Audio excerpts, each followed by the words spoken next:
Hotep everyone, this is Bastmuttepta, and this is my week 2 vlog for the Pagan blog project 2012.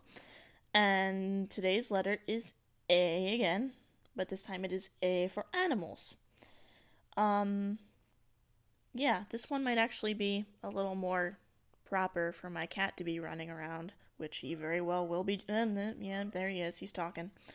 He's very noisy, he's very loud, he runs around like a crazy person, and yeah, so you will likely see him again in this video and all of the videos to follow.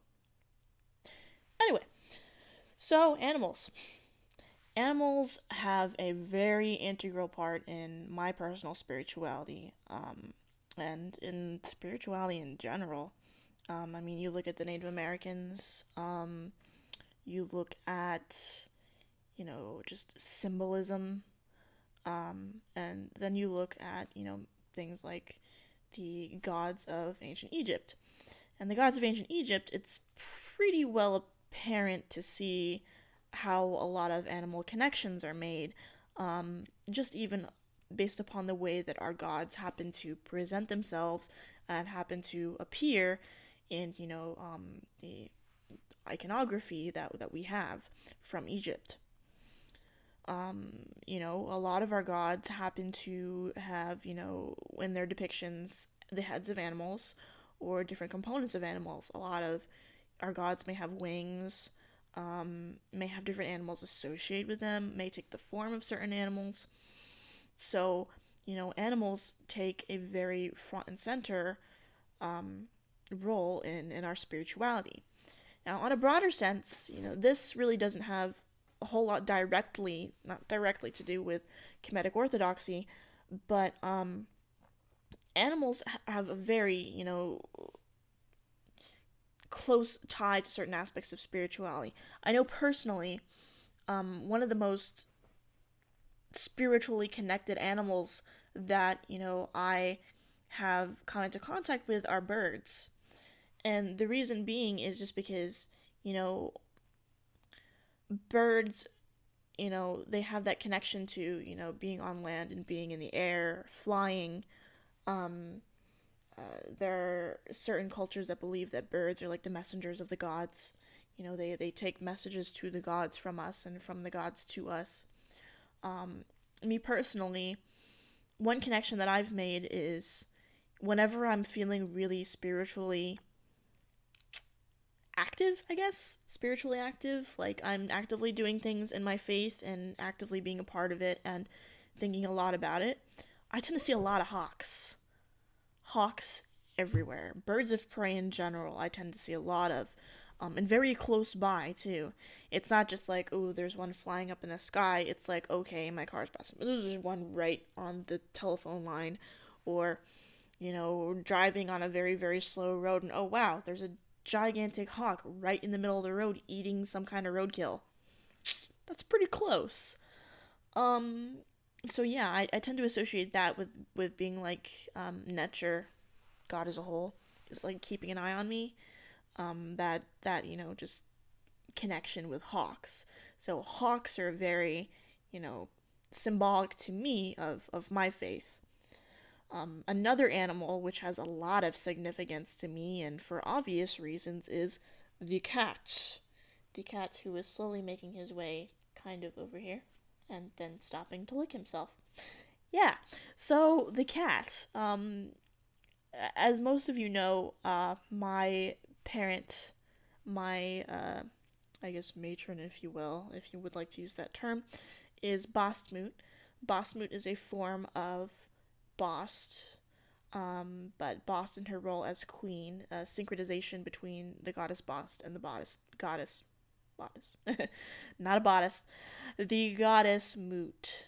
Um, so she does take the form of various felines, one of which some people associate with her being the domestic feline. This is actually the least um least used form that I've seen her in.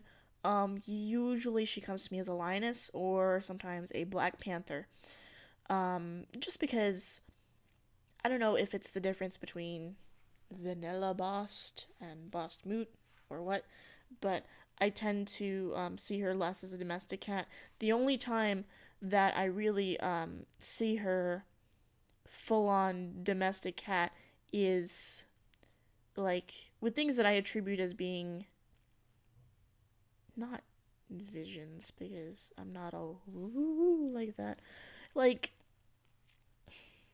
the way I've explained it before is that Bastmoot does not like shattering my sense of reality. And for that I mean I do believe the gods can manifest. I do believe that they have in some capacity. I don't think they do it very often.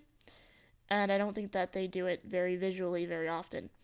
Um, I feel like if I were walking down the street and then all of a sudden this gigantic lioness just appeared in front of me and started talking to me, I would probably flip out, perhaps have an anxiety attack, perhaps have a heart attack. It would be a double edged sword. It'd be like, oh my god, literally, oh my god. But then on top of that, it would be, my sense of reality is shattered. I'm dead.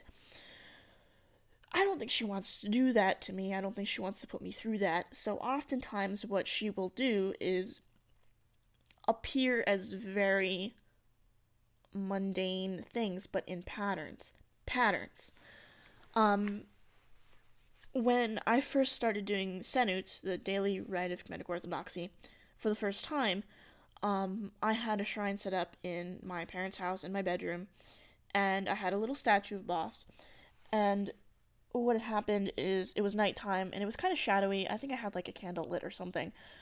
And I just saw this shadow from behind her statue, the shadow of a domestic cat just walking from left to right and then disappearing behind something. It was at this time like a little cabinet thing that I had. And I was like, okay, whatever, maybe it's a trick of the light. But since then, I've seen this pattern in real stray cats. And I've even seen it at Tawi, the temple of our faith in Illinois. There's some cats that roam around the neighborhood, and I saw the exact same thing. It's always a cat coming out from behind something, walking from left to right, and disappearing behind something else. And that just seems to be the way that she shows me that she's around without, again, shattering my perception of reality.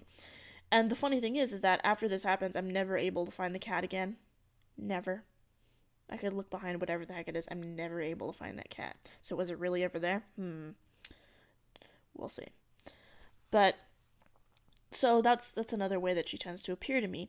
And it should be said that, I mean, just because they appear as animals doesn't necessarily mean that they are that animal, really, because they're not really any form that they show up as. They're kind of too far beyond that.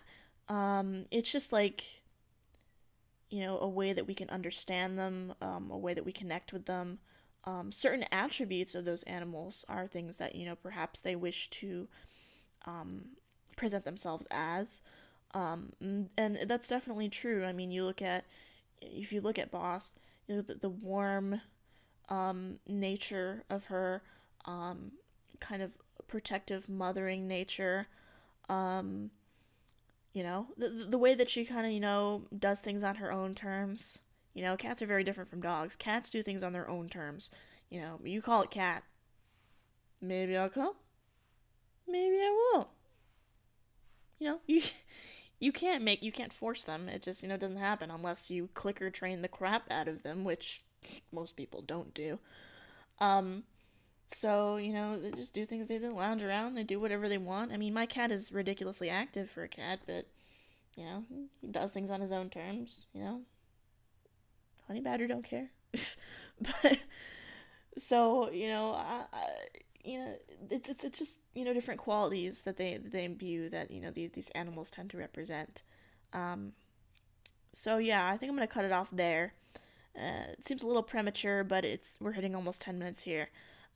So yeah, animals are definitely a very important part of my personal spirituality, and that's why I choose them for week number 2. And I will catch you guys later for week number 3, and snap tea.